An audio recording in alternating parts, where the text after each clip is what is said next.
Hello বন্ধুরা, আসসালামু আলাইকুম। কেমন আছেন সবাই? আশা করি সবাই ভালো আছেন। তো এখন আমি আপনাদেরকে দেখাবো স্যাম্ফনি V130। এই সেটটি IMEI 00 হয়ে গেলে বা লোল হয়ে গেলে কিভাবে এটি খুব সহজে NB ফাইল দিয়ে রাইট করবেন। তো এখন দেখিনি এটা IMEI-টা ঠিক আছে কিনা। এটি হচ্ছে স্যাম্ফনি V130 মডেলের সেট।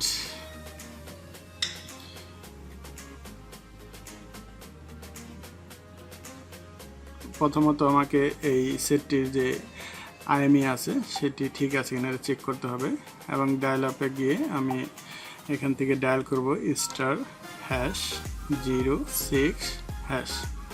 তো এখন দেখুন এখানে যে IMEI নাম্বারটি আছে সব 0 হয়ে গেছে।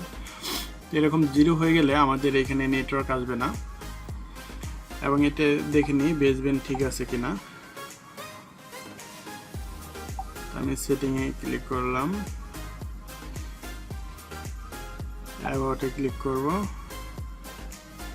এখন বেসব্যান্ড ভার্সন ঠিক আছে, আমাদের IMEI-টি নেই।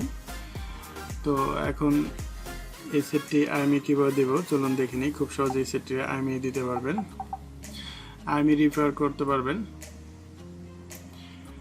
এই জন্য কোনো বক্স বা লাগবে না। এটা ক্রেক মিরাকেল থান্ডার যে ভার্সনটি আছে 2.82, এই ক্রেক টুলসের মাধ্যমে এটি খুব সহজেই রাইট করতে পারবেন বা IMEI-টা রিপেয়ার করতে পারবেন। তো এই জন্য আমাকে সেটটি বন্ধ করে নিতে হবে। এখন আমি সেটটি অফ করে নিলাম।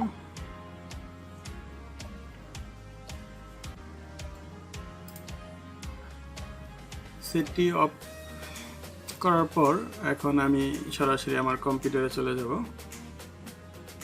এবং কম্পিউটারে গিয়ে আমি মিরাকেল থান্ডার যে ভার্সনটি আছে, দেখুন এই যে miracle box thunder edition crack version, এই ভার্সনের মাধ্যমে এই টুলসের মাধ্যমে আমি এখন IMEI-টি দেব, IMEI-টি রিপেয়ার করব। তো এই জন্য আমাকে এই IMEI রিপেয়ার যে ফাইলটি আছে এই ফাইলটি লাগবে। এই IMEI রিপেয়ার বা বেসব্যান্ড আননোন হয়ে গেলে এই ফাইলটি দ্বারাই কাজ করতে পারবেন।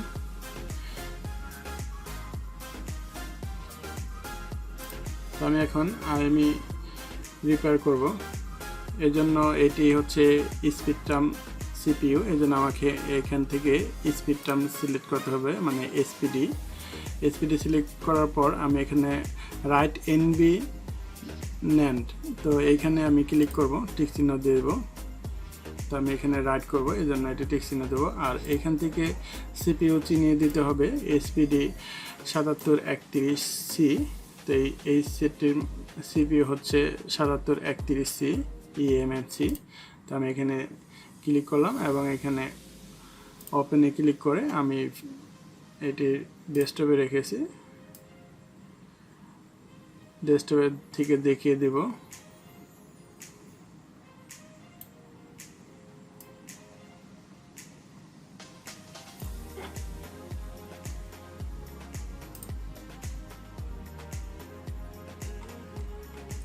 তো এখানে দেখুন স্যাম্ফনি V130 IMEI repair baseband unknown ডান। তো এই ফাইলটি ক্লিক করব, এখান থেকে এই ফাইলটি সিলেক্ট করে দিলাম।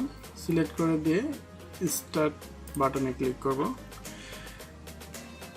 স্টার্ট বাটনে ক্লিক করার পর আমি এখন এই সেটটির ভলিউম যে আপ বাটনটি আছে, ভলিউম আপ বাটনটি চেপে ধরে USB-টি প্লাগ ইন করে দেব।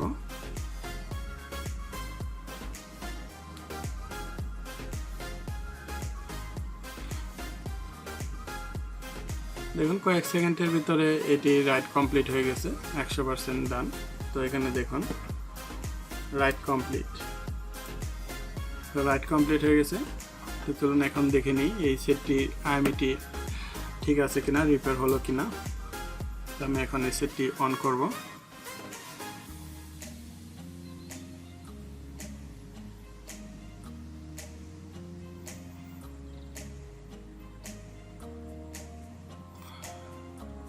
তো এখন দেখুন সেটটি অন হচ্ছে।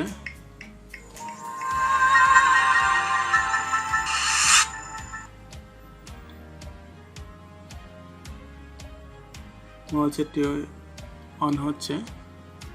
আমরা একটু পরে এটি চেক করে দেখব আমি এটা ঠিক আছে কিনা।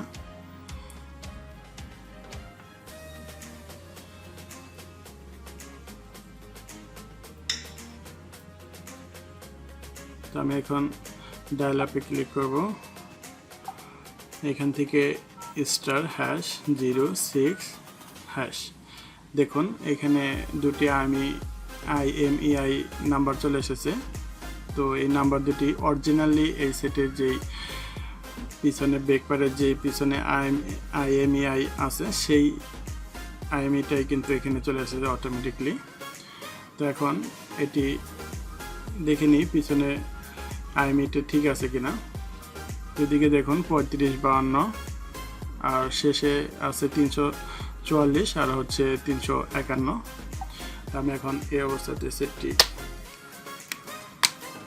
অফ করছি, ডিরেক্টলি অফ করে দিলাম। দেখুন এখানেও সেই IMEIটি আছে 344 আর হচ্ছে 351।